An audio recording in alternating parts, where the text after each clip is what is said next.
Welcome back. It's great to be here today virtually with Jackie, Lynn, and Rob. I've been looking forward to this discussion. As many of you know, ecoAmerica works to broaden and diversify public support, political resolve, and collective action on climate. And our programs, including Climate for Health, Path to Positive for local communities, and Blessed Tomorrow and Faith, aim to do all three. We know that visible national leadership on climate is critical. And thankfully, we have renewed leadership on the national and international stage. But we also know the rubber meets the road at the local level, and this is where our greatest opportunities lie. So here to talk about local action and national purpose on climate, it's particularly around solutions, are Jackie Dupont-Walker from the African Methodist Episcopal Church and also ecoAmerica board member, Dr. Lynn Goldman of the Milken Institute School of Public Health at George Washington University, and Rob Moher from the Conservancy of Southwest Florida. Welcome again, Jackie, Lynn, and Rob. You're all working to catalyze climate action and advocacy at all levels. And you're coming at this issue from some different perspectives and constituencies. Jackie, you're working with the faith community, the AME Church, approaching climate for the most part as a justice issue, as you discussed so powerfully this morning. Lynn, you work in public health, where you see the devastating impacts of climate change and pollution and what it has on our health, including disproportionately on already vulnerable populations, including communities of color.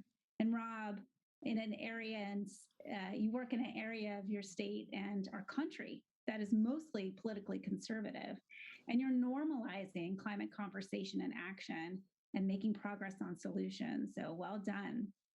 We're trying.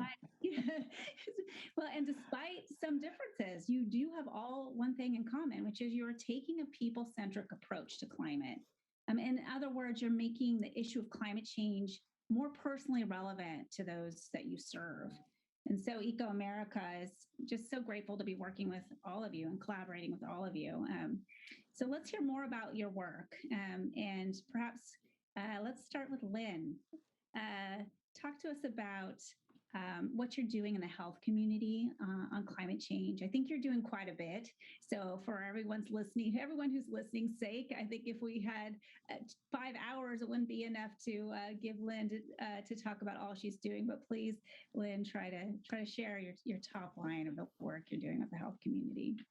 Well, thank you, Meighen. And this is something I've been committed to for a long time, not only because of my passion about public health and making the world a healthier place for all of us, but also because of being a pediatrician and the strong commitment I have to the health and well-being of children, not only today, but for the future, and how I feel that climate is mortgaging our children's future. So this has been a longstanding passion that I've had.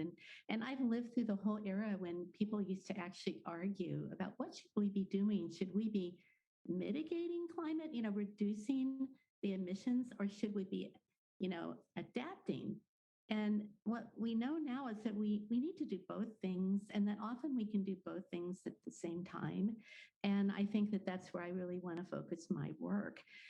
And as a dean and the head of a public health school that's committed to social justice as part of our mission, but also to sustainability, we felt we needed to start at home, at the university. How do we reflect that, in the reality of how we operate? And one way we did that when it came time to put up a building for the public health school, that needed to be a place that reflected sustainability in all ways, but especially climate and how we use energy, but frankly also water, and the fact that people know that of Washington, D.C. as being kind of a swampy place. It's not all a swamp, really, but that water is an important issue. That that and the design of a building, you can capture the water, or you can create a hard surface that just puts all the water into the environment in a way that makes it dirtier. So it's hard, Meighen, because when you start to proceed down a path like that, you have a lot of people who say it's going to cost too much. We can't afford the LED lights. Why do the stairs need to go all the way to the top? But we want people to use the stairs. It's better for their health and it's more efficient in terms of energy. We have been working now across the country through the National Academy of Medicine to develop, if you may, practices that can be used by many, in the healthcare arena, because the healthcare enterprise itself, not just public health, uses a lot of energy. It's not very sustainable. And we've always said, as long as we're doing a good thing for people, we're taking care of you, it doesn't matter how we're using energy. But that's not true. Our footprint on the environment is very important, and we can take care of health and healthcare and have a smaller footprint at the same time. So I think another thing I've learned is that we need to have alliances. We need to work locally, but we need to have alliances to help us to do that work better. Thank you, Meighen. Thank you, Lynn. And you hosted our summit a few years ago when we were able to be in person. And I will say that the building, that your green building that you have is not only healthy, it's beautiful. I mean, it's a joy to be in that building. So there's just so many win-wins that folks don't always hear about of going green. So thank you for your leadership in that and for hosting us. So we hope to visit there sometime soon and when we can get all back in person again. I look forward to that day that we can all get together again. Absolutely. Yeah. Rob, you've had a busy couple of years working to bring climate action into being in Southwest Florida. As I mentioned, a heavily conservative populated part of the state. So tell us about what you've been working on.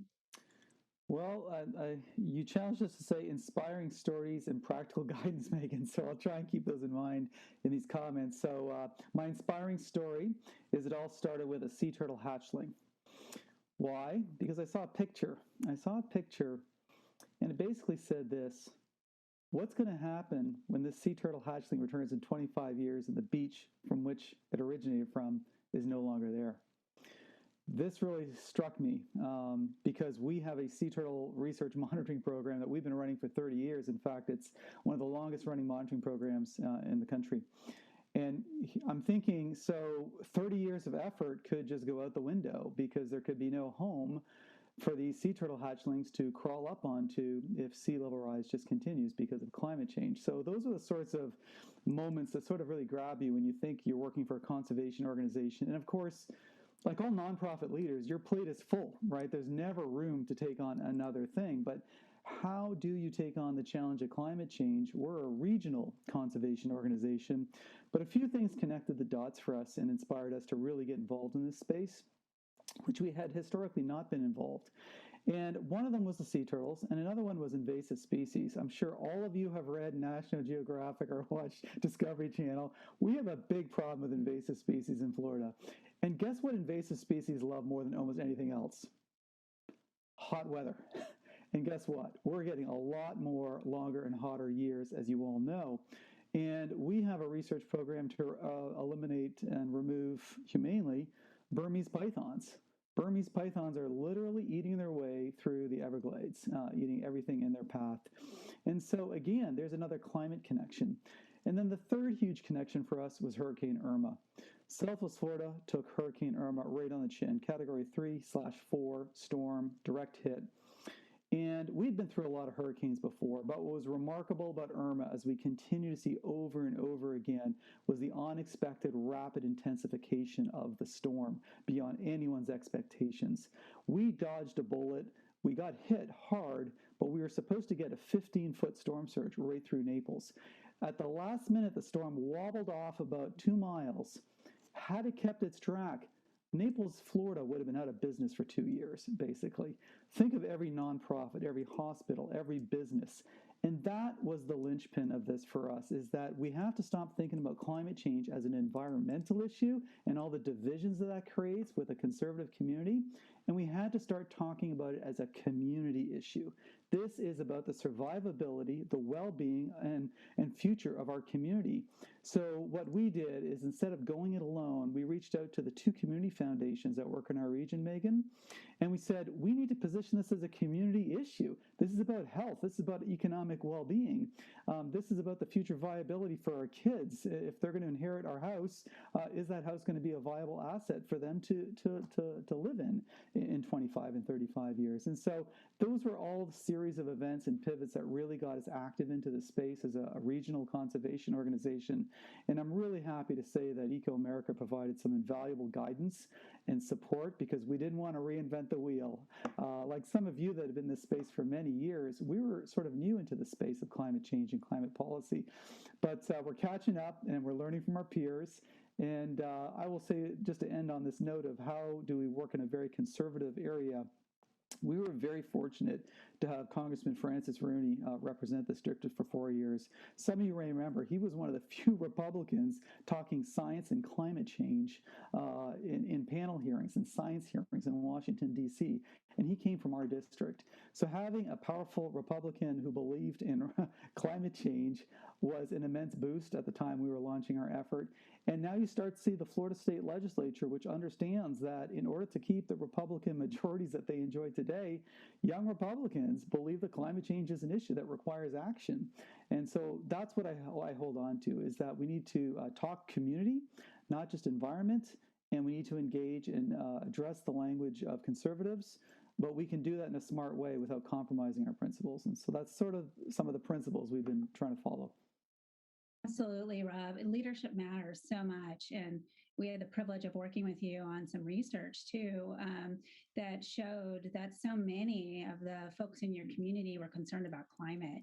I think you were even surprised at some of the results, that it was an overwhelming number of folks were concerned about the issue, and we're tying it also to the health of your mangroves and worried about the red tides and all sorts of things that were happening at the time. Yeah, we often say here that never let a good crisis go to waste. And so Hurricane Irma was the one crisis, and right on the tail of Hurricane Irma, we had the longest red tide event in Florida's coastal history. That has a lot of health impacts, by the way, because it's a health issue as well. But thirdly, we had these huge algae blooms that happened on the east and west coast of Florida that resulted in massive fish kills, human health, pet health issues, and that really got people breaking down barriers between thinking of health, economy, community, and well-being. Because guess what? A warm bathtub, if you leave it in your house in Florida in the summer and turn the air conditioning off, it breeds algae. The Gulf of Mexico is the same way. So the warmer our planet, the warmer our Gulf of Mexico. We know it's supercharged hot now. It feeds storms, but it also contributes to these algae blooms. And the algae blooms are now a #1 concern for businesses in Florida. That's right, because businesses were shut down because people didn't want to be next to that. So thank you for sharing that, Rob. Of course. Jackie, tell us, over to you now. Tell us, what can you share with us about what the African Methodist Episcopal Church, is known as AME, is doing on climate change? Thank you, Meighen. For me, this is a Sankofa moment. And the Sankofa bird is a symbol in African culture of looking back as a way to go forward. And so in our most recent U.S. National Climate Assessment Report, there was both affirmation and confirmation of the fact that climate change disproportionately impacts marginalized, vulnerable, and disadvantaged populations of all races, cultures, and nations. The question that came to mind about the voices of conscience in our time, and what would they have said? What would Dr. King have said concerning climate change? What were Nelson Mandela's thoughts? What would Ida B. Wells, Rosa Parks, and Shirley Chisholm have said? What will Vashti McKenzie say? She's still amongst them. Well, Ida B. Wells traveled the nation, and in her speeches about injustice, she also mentioned the fact that she was nursing her baby. And it was so important to her that she not stop as a nursing mother. She said, if this work can contribute in any way toward proving this, at the same time arouse the conscience of the American people to demand for justice to every citizen and punishment by law of the lawless, I shall feel I have done my race a service. And one of my sheroes is Rosa Parks, who was a quiet giant whose actions spoke for her. And she reminds us that one person can make a difference. Although most of the Blacks or coloreds at that time in the 1950s thought they could not change their conditions, Rosa Parks believed she could help change the way she and her race were treated. And most importantly, she had the courage to act on that conviction. Something she said I'll always remember is, I know why I'm here, and with God, I will fulfill my purpose. Shirley Chisholm, we all remember, is the first Black woman to serve in Congress in the U.S., and she was also the first African-American woman candidate to run for the presidency. Her commitment to the political reform served as an invaluable representation of people of color in this country. Her image spoke for all women. Although the U.S. is still yet to have a woman president, the presence of women in the political arena is a powerful statement regarding the ongoing fight for gender equity. She said, I am unbought and unbossed. And in 2005, just before her death, she said she wanted to be remembered as a woman who dared to be a catalyst for change. And indeed, not only she, but all of them were. Now, Vashti McKenzie represented our church first on the ecoAmerica board, and she is the first woman to be elected a bishop in the AME church. And that was not until 2000, and we were founded in 1816. She uses as her motto, a person who risks nothing, does nothing, has nothing, and is nothing. Only a person who risks is free. Jim Clyburn, we like to quote, we know him in today's world as the one who changed the fate of the Biden campaign, but he's an AMEer. And he says that environmental protection doesn't happen in a vacuum. You can't separate the impact on the environment from the impact on our families and communities. Then he goes further and says we have a moral responsibility to protect the earth and ensure that our children and grandchildren have a healthy and sustainable environment in which to live. Now to my story. It's about a race that I lost, and I'm glad about it. There was a man you might know named Bob Perkowitz, and he started calling. And I put him off. I sent him to my schedule. I did everything I could, but he kept coming back. So finally, I had to meet with Bob Perkowitz. And I heard the story, and I saw his passion, and I knew his commitment because he had endured all kinds of obstacles for that meeting. Out of that meeting, we made a commitment on behalf of the AME Church to become a part of the ecoAmerica network. And that took me to Blessed Tomorrow. Blessed Tomorrow worked with us and said, how do we get this message to our church? We serve in communities where other issues are deemed to be more important than climate change. That while climate change is important, what's more important is how I'm going to survive today and how I'm going to plan for my family. So we decided that a video was needed. And that video had the trusted voices from our church. We got bishops, lay leaders, people from the US and the continent of Africa and the Caribbean to actually talk about what they were doing and how climate change impacted them. We heard about how our Sunday school teachers in Zambia and Zimbabwe had written Sunday school literature, and that meant they were ahead of us in grooming the next generation to take the baton in this work. We knew that we had to get buy-in. It wasn't going to work just to have a proclamation from the boardroom. So we gathered the video for our general conference, which meets every 4 years, with 3,000 delegates from around the world. It played at a time when people would be exhausted and they'd be just talking because they had to talk. It was the worst time in our deliberation. I thought, why are they giving me this time? The video played, and I will tell you, the 3,000 delegates had a hushed response. You could see and feel they understood what was going on. But that meant we were going to have a seat at the table. And so that resolution at the 50th quadrennial session in 2016, which was a celebration of the 200th anniversary of our church, said, and used the scripture from Genesis and John, whereas Jesus commanded us to do love one another, and God has given us responsibility for the good creation. And we went on to all the things that we know, that climate change impacts us disproportionately, that our children and elders are suffering with asthma because of environmental injustices. We know that we needed to be more energy efficient. We understood that in Africa, it's a very livelihood. In the Caribbean, it is a floodplains impacted. Here in the U.S., even that in rural America, we had higher proportions of the population being very vulnerable.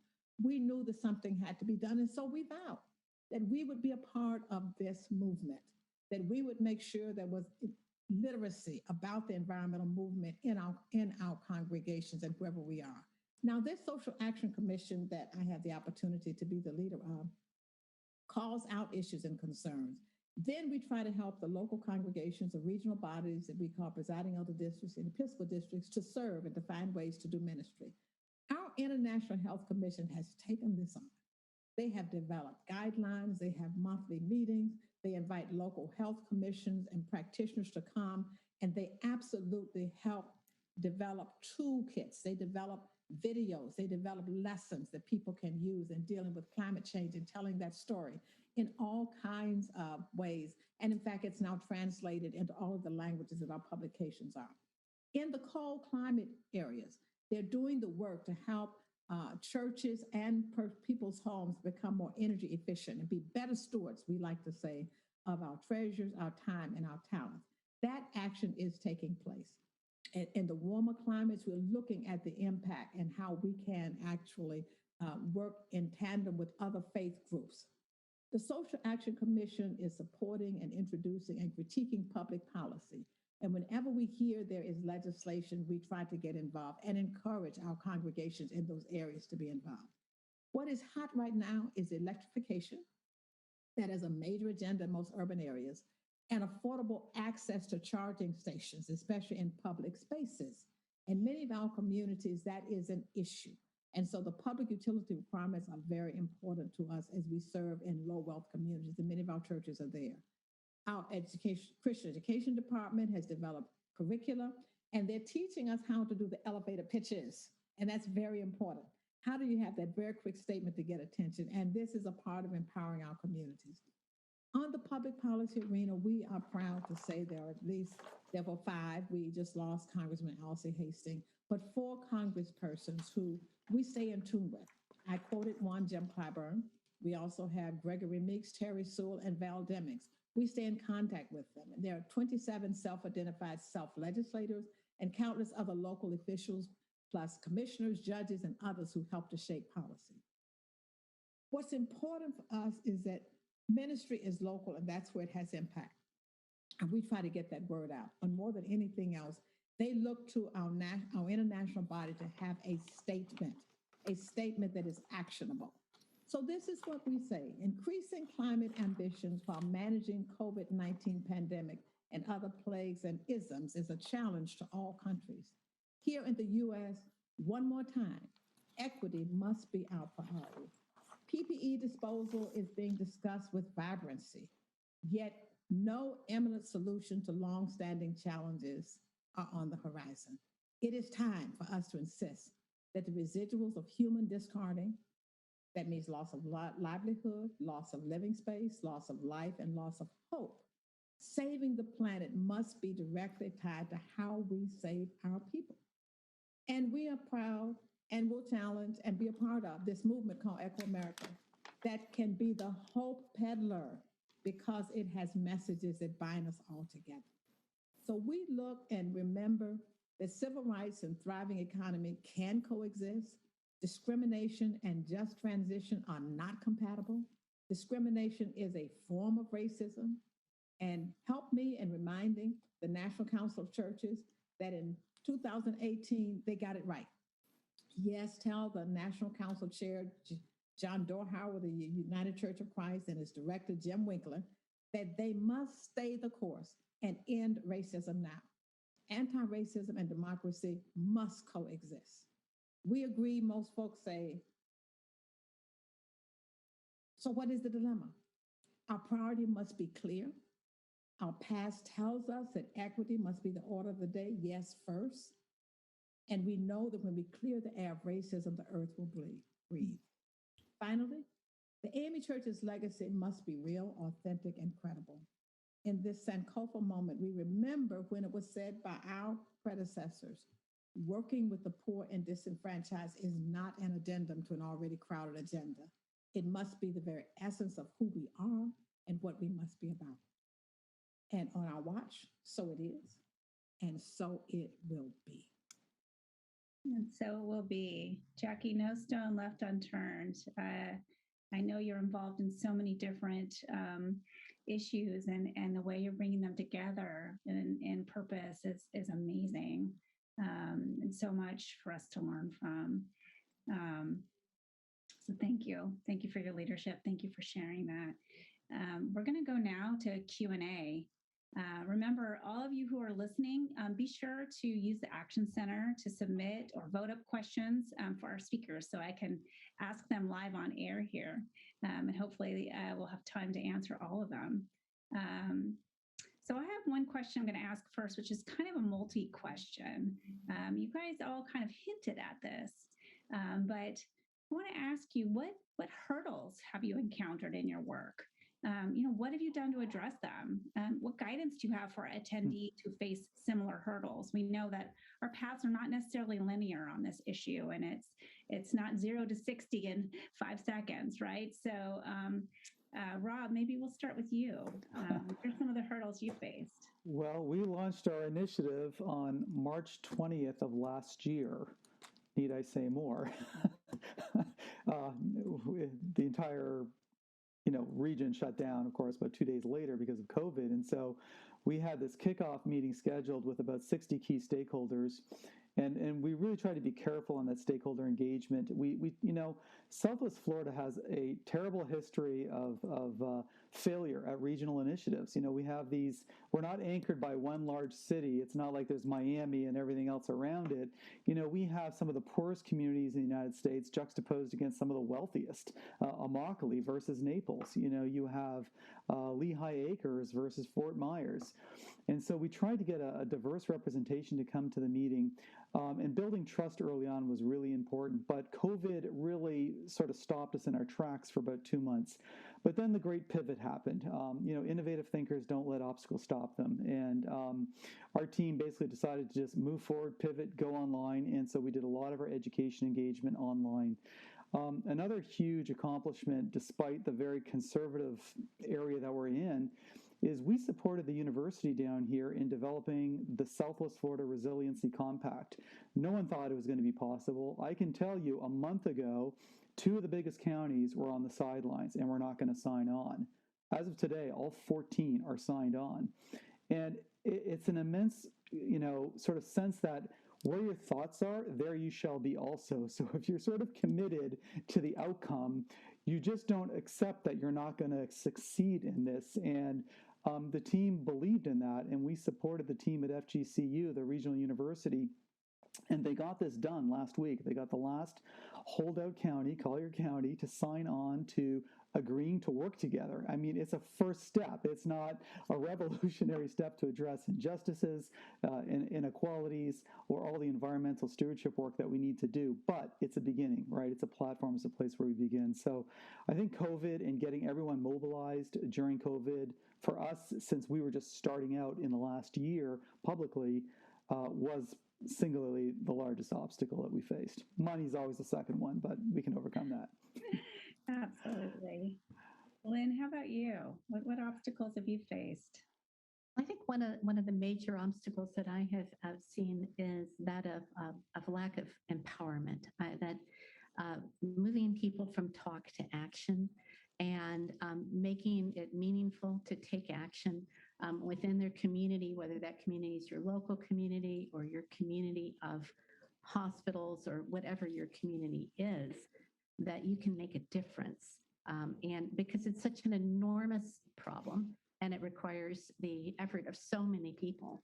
And I think it's very important for people to feel that they have concrete ways to engage, that they can make a difference, and again, not just talk about it. And of course, in my community, there are many people who have been talking about the issues, but moving beyond that to actually rolling up our sleeves and doing something about it, and setting an example, which is what I heard from Jacquelyn as well, how they are doing that. I think it's extremely important. Lynn, just tagging what you just said, we could really use you down here, because the other obstacle with COVID was one of our biggest goals was getting the health sector engaged in a new initiative. Well, they weren't talking to anyone except dealing with the crisis unfolding before them. And so that remains a challenge. So your national leadership, your example is going to be very important in local areas so that we can overcome the COVID fatigue that these hospitals and health systems have been so focused on. I think the institutions might be in one place, but I will tell you what I'm seeing in terms of the professionals, the doctors, the nurses are becoming very passionate about this issue. And part of it motivated by the same concern that I bring to the table, which is their children, and thinking about what the legacy is we're leaving for the next generation, that we're asking them to fix something that we're not willing to step in and try to fix. I mean, that would be like, I never cleaned my house, for 30 years and expect my daughter eventually to clean that whole thing up. And, we have to get started on that work. And I think many doctors and nurses who I'm in touch with feel very passionate about that. I'd be happy to come to Florida and talk to them too about it. Robert, love to do that. Thank you. Fantastic. Jackie, you've done so much. It's hard to see that there are obstacles there, but it seems to me you've hurdled over many of them. I think that Robin and Lynn touched on them. I think, one, you heard me talk about the hushed voices when we read the resolution and when we got the unanimous vote. What we are missing are the resources to match the energy that is now there. And during the pandemic, as we were quarantined and self-isolating, and people had time to think about what was important, I know coming out of this will be even a greater demand for the resources. So the ambassador program that will come out is a good one. But since we serve so many low wealth communities, our ambassador program will include of necessity people who don't have the wealth of time. And so we will have to find some compensation for them in order to do the work that needs to be done. While everyone sees the end result and benefit, we don't necessarily have all the arms and legs and skateboards and cars in order to get things done. So that is one of our greatest challenges. The other is to messenger it in ways that people can hear it in the midst of all of the other challenges in life. And so the first video was wonderful. Now that we can do the kind of smartphone messaging, we're challenged to try to keep that messaging fresh and alive. And to get our younger people engaged, because we really do need to pass this baton. They need to catch the vision, and that means even evangelizing and getting young people who are in the movement to come in and help the other young people who may be more inclined toward church business. That is extremely important. So for us, it is the awakening and having the resources to move forward and get it done. Absolutely. And you were also very involved in the Get Out the Vote effort as well. I know you seem to be working around the clock. And of course, that's another way for folks to make their voice heard and take action on the issue is through their civic duty. Absolutely. Thanks for connecting that dot. It was 94/7 for us, not 24, 94/7. We expanded the day to make sure it happened. And that is what we need in our messaging here. And there was so much that relates to what we're talking about. And as people can see the link, I tell you, the coronavirus helped us really see the globe as one ball. And that's so important. Absolutely. I'm going to ask a question now from the audience. And again, for those of you listening, feel free to chat in your questions, vote them up. This one got voted up.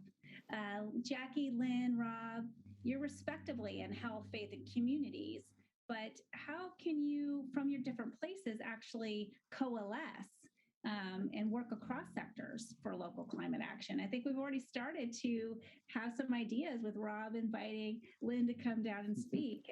What other ideas do you have? I think for us, we've always been multi-sector, right? We felt, we sort of did a very complex grid. And, it wasn't just about initiatives tend to focus on power brokers and initiative leaders. We wanted to make sure we had grass tops and grassroots. So that was sort of one thing that was really important. We needed people working at the community level to be engaged from the get-go. And the last thing we wanted was to miss them on the front end of an invitation to a kickoff meeting. So we really thought a lot about not just diversity of sectors, but the levels of involvement. So that was very, very important as sort of we designed our engagement efforts. And, I think that needs to just continue. We have to continue to engage all sectors. Part of it is we have to get, people are zoomed out. We've sort of, I think, maxed out the educational commitment from Zoom presentations. I think people are ready for action. And right now, our next big step is to design, I think we'll probably call it the Southwest Florida Climate Challenge. But we need to inspire and unleash ingenuity, passion, a competitive spirit, which is such an important part of this country.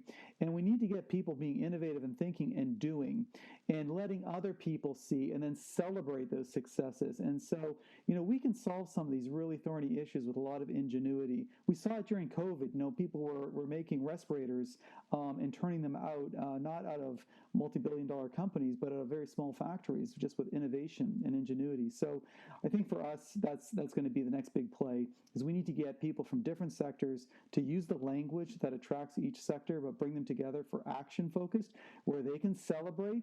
And by doing that, they can meet their own commitments to their own churches, their own communities, and their own companies. Because, as has been said a few times today, everyone sort of buys in principle that this is important, but we need to move beyond talk, and we have to get to the action, and we have to focus on action that'll be meaningful. I think I hinted at it because if you think of who comes to church, virtually or otherwise, the sectors are all there. And if you think about the messaging that we're challenged to take out when we leave, we're actually spreading out everywhere. But even beyond those who gather, one of the things that we do is to try to say where the likely partners, given where the energy is going to be placed. And I'll give an example of what we're doing here, where I am in Los Angeles, in my local area. We are called the homeless capital of the world, not the U.S., but the world. And we are trying as much as we can to do what we can, even as the courts are saying it is not enough. So one of the things that we're doing is we're setting in place something that will bring in persons who are next to the railroad tracks, next to the rails, next under the bridges, at the highways, near the major thoroughfares. It won't be a shelter. It will give 3 to 5 years for someone to stay in. The we is not just the group that I had, Ward Economic Development Corporation. It's all the people in that community who, every time we pass someone under a tent or plywood that's been constructed into a house, our hearts are broken. In those 3 to 5 years, we're inviting people of all walks of life to come in and help those people have a life plan. What is it you want to do? Where are the social workers? Where are the health workers? Where are the vocational schools? Where are the colleges? How can they go? We have a vision that some people can actually come in and leave that place that we're calling King Solomon Village and go and buy a home. They don't have to go through transitional living and others. So working within a sector doesn't really fit who we are. If I didn't describe that before, let me describe it now. We are cross-sector by our very nature. And much of what we do is not only proactive, but it's responsive to what people see and come to us as a trusted voice to speak out and to take action. We don't always move as fast as I think we ought to, but you can't force people to be where they need to be. You have to show them why it's important to be there. And so if you're anywhere near an AME church, knock on the door, leave a note, challenge them, stand up in the middle of the worship service and say, I heard you all about this, and make us be who we say we are. Meighen, if I may, I think that the kind of collaboration that you're hearing about here and that we need to do, much like where we are right now with science in so many areas, if we even want to understand how climate impacts health, we have to bring people together. Even, others may say they're all scientists. Well, they're not. They're from very different disciplines. They don't necessarily know how to work together. And you have to learn each other's language. You have to learn how to listen to each other. And you have to learn how to share power, how to share leadership. And I think conferences like this are incredibly helpful because there aren't very many settings where, as a health expert, have a chance to spend time with somebody from AME and hearing about her perspective, or from somebody like Robert and hearing about his work. And frankly, I also appreciate the health of turtles, and I appreciate, because I don't want the turtles to be homeless, but I don't want the people in LA to be homeless either.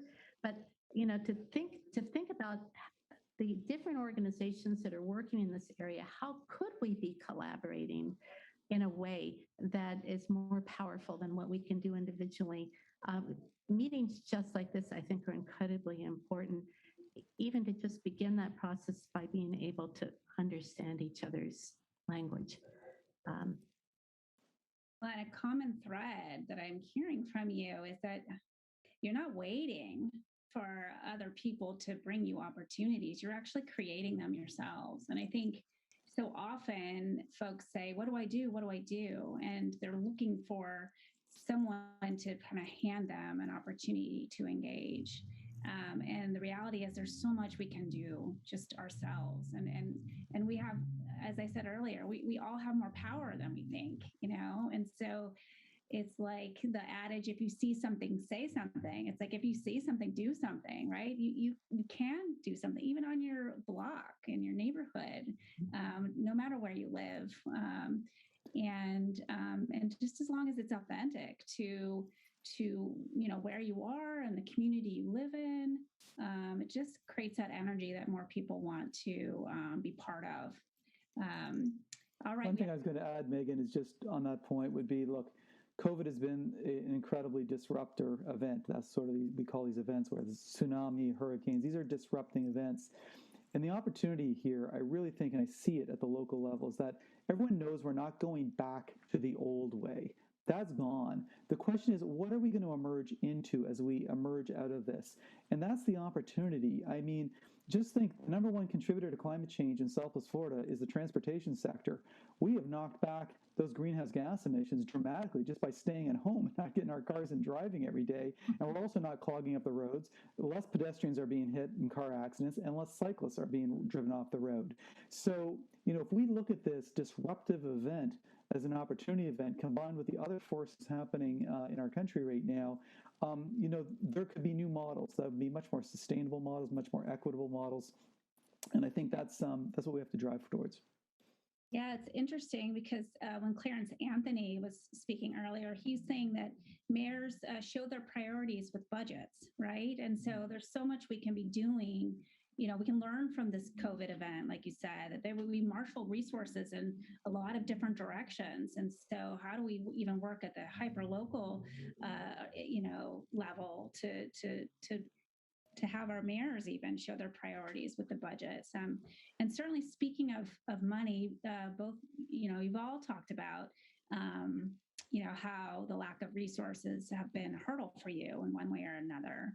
And one of our attendees asked this question, how can we motivate people to move their resources to where they are needed, really from the haves to the have less as our attendees. What is your advice for inspiring the investment in this issue? I'll start on this one, Meighen. I do think we need to make the case for the impacts of climate on both health, but also economies, the widening of disparities, both health and economic disparities in communities, and as well as the extreme vulnerability in especially coastal areas, but also in areas that are prone to fires, and the health impacts and the economic impacts of those fires. I mean, these connections are becoming more obvious, but it is not true yet that people who control funding completely have embraced this as a priority. And I think we still have a lot of work to do in getting the word out. I would add another thing, which is that I think we have an administration and a Congress that is likely to want to address infrastructure.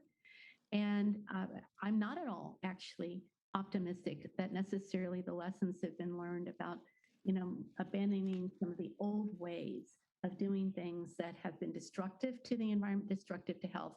It could be there'll be a temptation to get in there and build more roads and make more areas automobile friendly. And I think it's extremely important within our communities that we are interacting with the people who represent us in Washington about what kind of infrastructure is going to make our communities healthier, safer, provide housing, provide economic opportunity, and reduce pollution, including the climate pollution in our communities. And what kind of infrastructure does the opposite? And because this is something that can cut in both directions, and I think it could be a fabulous opportunity, and it could also be a wasted opportunity. I want to jump in and agree with Lynn 150%, and to add that one of the things I've learned about messaging is that it takes 37 hits to get attention and 7 more to get action. So while I came up in a context where you made an announcement and you expected someone to write it down, calendar it, and not come back except show up and maybe one reminder, that is just not today's world. And I think our movement needs to be that place where every opportunity we have, we hit the message. And once we hear the message coming back at us from the listener, then we know we have hit home. And so much of what is happening now, at least for me and us, I'm speaking up in places where maybe someone would say there is not a likely tie. I happen to sit on the LA Metro Board. Our responsibility is transportation. When I joined the board in 2013, transportation was about the bus and the rail. Now transportation is about affordable housing. It is about the environment. It is about wage disparity. It is about small business development. We understand that everything is interconnected. So I think for us, it is wherever God puts on our mind at the moment that we need to speak up about the environmental movement, climate change, disparities, environmental justice. We need to add it to the conversation so that it becomes a natural for people to understand. And as frequently as we do, then it becomes a piece. Robert, I'm from Tallahassee, so I applaud you for what you're doing where you are. I think you're not the most conservative section of the state. I think I'm from the Yes, that's probably true. We're both, but the forces we face are similar. And to answer your question, Meighen, I think yes. So I'm an opportunist, right? I think positive outcomes, but I'm a realist as well. And I think for us in Southwest Florida, at least, I have to be able to translate this into the cost of inaction, right? What happens if we don't build resilience? What if we don't start getting, what I try and tell people, we call our initiative Path to Positive, because we just don't want to be telling a negative story all the time. That tends to drop off on the attention sphere. I sort of tell people that, look, we can do this, but we have to start right now. we cannot push this down any further. And we need to be talking about economic dollars. That's the only way I'm going to get a county commissioner's attention, unfortunately, in Southwest Florida. I can talk about Florida panthers and turtles until water quality, but when I talk about economic dollars that we have at stake, if you look at our strip of coast, which is among the wealthiest areas in the United States, you're talking, tens of billions of dollars of real estate assets at risk. I have to use those statistics and language to get people's attention. Then I can talk about the inland. I can talk about the cost, the human toll of, for example, in very poor housing in Immokalee that are in flood areas, right? They're built in flood areas. Well, indoor allergies is a giant issue. This is a huge problem. Every time it's flooded, you have mold inside the house. Who's doing the remediation? But if I start with that with the county commissioners, I get nowhere. So I start where I know I can get their attention, and then we try and get the conversation and dialogue going into a broader framework. Rob, I'm going to challenge you not to be a realist, but to be a visionist. I like that. Realists have those limits, but you painted a vision for them. I agree. I hear the vision too. It's coming through. But I guess that to be a visionary who knows how to come across as a realist when you're dealing with county council and others like that, that is a real art, Robert. So Absolutely. It takes a village, is all I'll say. And if I thought I knew everything up at this point in my career, anyone who thinks they know anything right, run away from them as fast as you can. So I appreciate the perspective and the counsel of those that have frankly been involved in this longer than us. We're just starting out, but we're going to do what we can.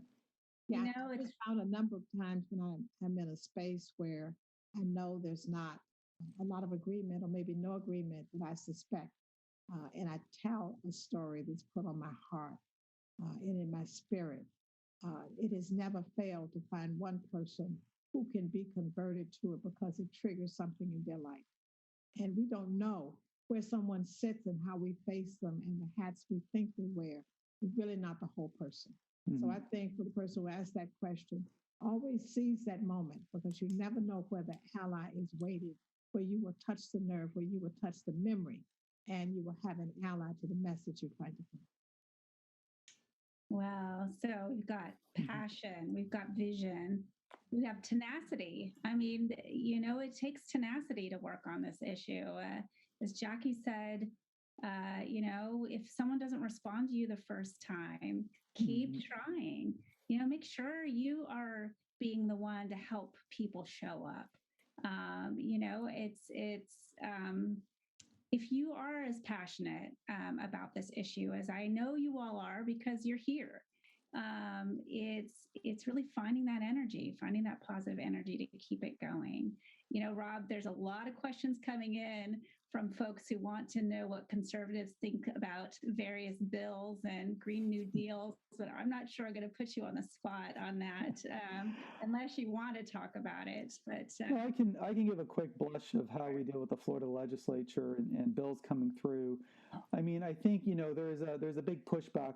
Unfortunately, there's still this division of extreme polarization of Democrat and Republicans and how they perceive the solutions to climate change. The good thing is, the way I see it, is at least we're talking about climate change. Even if the solution suite is different, that's way ahead of where we were 7 years ago, I can tell you. So politically, this state has moved. And the fact that you have a climate change bill with funding dollars actually going through the Florida legislature is a small miracle in of itself, okay? So that is progress. And that is what it speaks to is political reality. The reality is if Republican leaders in Florida are looking to the future, they've done their polling, right? They know that young Republicans care a great deal about this issue. The solution suite might look different than a young Democrat club, but I think nonetheless, at least we're talking about action, we're talking about solutions, we're talking about investment. And I think, what we have to do is start with where we are and then push aggressively forward. So the fact that we've got, a $1 billion bill going through the Florida legislature to invest into climate resiliency and adaptation, not as much on mitigation as I would like, but it's a start. And so that's where we have to start. And I think we can be ambitious. And the other thing is Republicans tend to favor regional efforts over government-focused efforts and big government. You've heard that so many times. And so what we've done as a region is not in a reaction to what we believe that's right or wrong, but the pragmatic reality is we were waiting for the state for 10 years and it was doing nothing. That is what generated us to create a regional compact and get the local governments, the coalition of the willing, so to speak, and we knew the others would come along, and they have. So that's sort of our approach has been focus on what we can do, and focus on the philosophies that are here and then lead people down. If it's regional action that we can get done, let's get the regional action done. Is that bill impacting the entire state? That bill will impact the 100 states, $100 million minimums a year through grant programs. Unfortunately, I think a lot of it is going to go towards resiliency planning, which is important. Of course, we need to look more at our transportation sectors, but we did successfully kill off the bill to add 3 new mega transportation corridors in Florida because the state can't afford them now. And so small victories, right? You got to take them any way you can sometimes. And I raised that, but to the earlier question, this is a time when if you in another setting, and I will do it because I'm in this setting, offer that the AME Church, I'd like to put you in contact with the AME Church in Florida. So they would absolutely love that because communities of faith we see as huge agents of change and an underused agent of change in Southwest Florida. Fantastic. Well, see, this is the collaboration that's already starting to happen. Absolutely. Everyone wants to connect with each other, which is fantastic. So I want to thank you, Jackie, Lynn, Rob, for being here today, for sharing all the powerful work you're doing, for sharing, the hurdles that you're facing and really being real, because all of us need to hear the journey that everyone's on so that we can learn from it, that we can expect, that there will be some bumps in the road, but then to still have that courage and the vision and the passion and the tenacity to work through them. So thank you for sharing that. I know it isn't always easy, but I'm sure we all agree it's really rewarding to do this work. For myself, I couldn't imagine doing any other work. It's just so important for us to use as much as possible our hands, our voices, our feet, our heart, or really our whole selves to bring other people into climate action and move towards more ambitious and just and equitable solutions fast. Well, thank you to ecoAmerica for your leadership, because I'll tell you, when we were starting out, we wanted to be a smart follower. We did not want to reinvent the wheel. We really learned from all of your initiatives and are proud to partner with you. So thank you. Thank you. Thank you for being here today. Hi, everybody. Thank you. Thanks to my colleagues, too. I'm honored to serve with you, and I'm a novice compared to what you have both accomplished, but looking forward to following up on your offers of assistance. Thank you.